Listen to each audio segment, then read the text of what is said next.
YouTube, so I just got done rewatching another episode of Bill Nye Saves the World. Now, initially I watched this episode and said, there's really nothing to review here, there's really nothing that I can say. So, initially I didn't make a video responding to it. But then later I was thinking about it and I was like, wait a minute, did they say this? Did they say that? And so I thought about it and I said, let me go rewatch that. So basically in this particular episode, Bill Nye was talking about panspermia, which is the idea that life was seeded on Earth from space. People also say maybe it's not life itself, but maybe the building blocks of life. So I've seen both. I think that's kind of the trouble with that particular term is I wish it were a little more exact. Now, during the episode, Bill Nye kept talking about this idea that life was seeded from Mars specifically. This idea that a meteorite hit Mars and knocking off chunks of Mars, and that the pieces of rock ended up coming to Earth. Now, there's a lot of problems with this. And Bill Nye didn't say necessarily that this is how it happened. He just presented it as this is an idea of how this could have happened.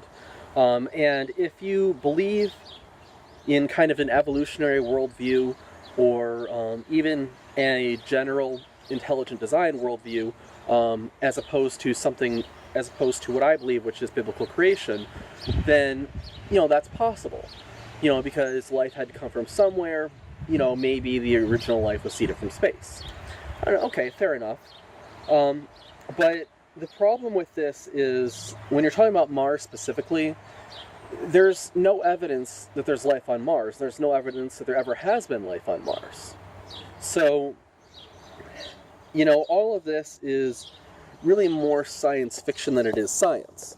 Now, they also talked about let's talk a little bit about space exploration. They talked a little bit about using robots to look at the soil on Mars, see if they can't find life there now, or see if they can't find, evidence of life in the past.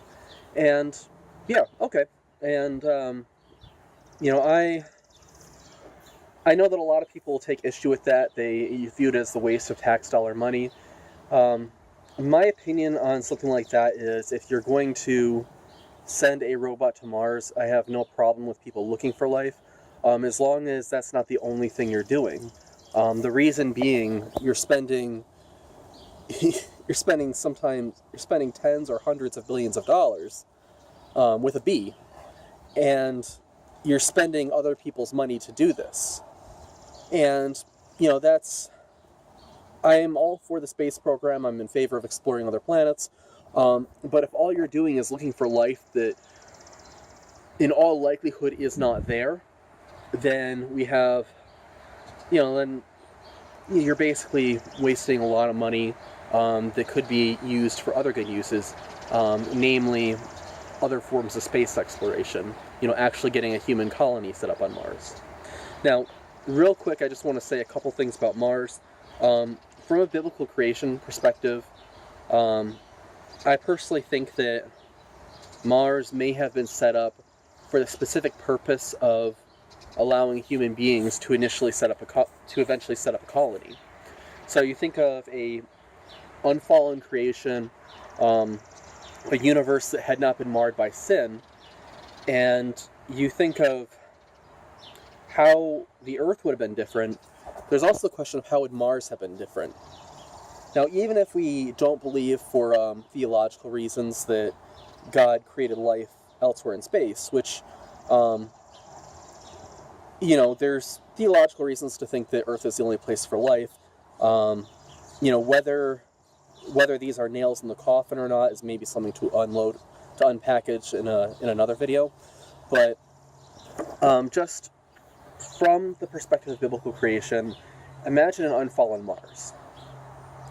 Perhaps in an unfallen Mars there would have been different atmospheric conditions. Perhaps when God initially created Mars, perhaps there was liquid water. It wouldn't have been necessarily the Eden of Earth, but if you picture the Earth as being the house of humanity, maybe Mars was the front porch. Maybe it was essentially like the front garden. So maybe Mars was, intended so that humans would eventually go there and eventually set up another home for humanity. And if you think of things in terms of an unfallen humanity that never dies, maybe you go there, spend a couple hundred years of a vacation there, and, you know, come back to Earth. So, I mean, it really does beg a lot of questions as, from a Christian perspective, of what would an unfallen universe look like? And so that's pretty much what I have to say about that. Be sure to subscribe, comment, and rate. Be sure to share this video with your friends on Facebook, and share it with people on Twitter. Because honestly, the only way I'm getting these videos out is by people sharing them. So thank you for taking the time to watch. This is Greg, out.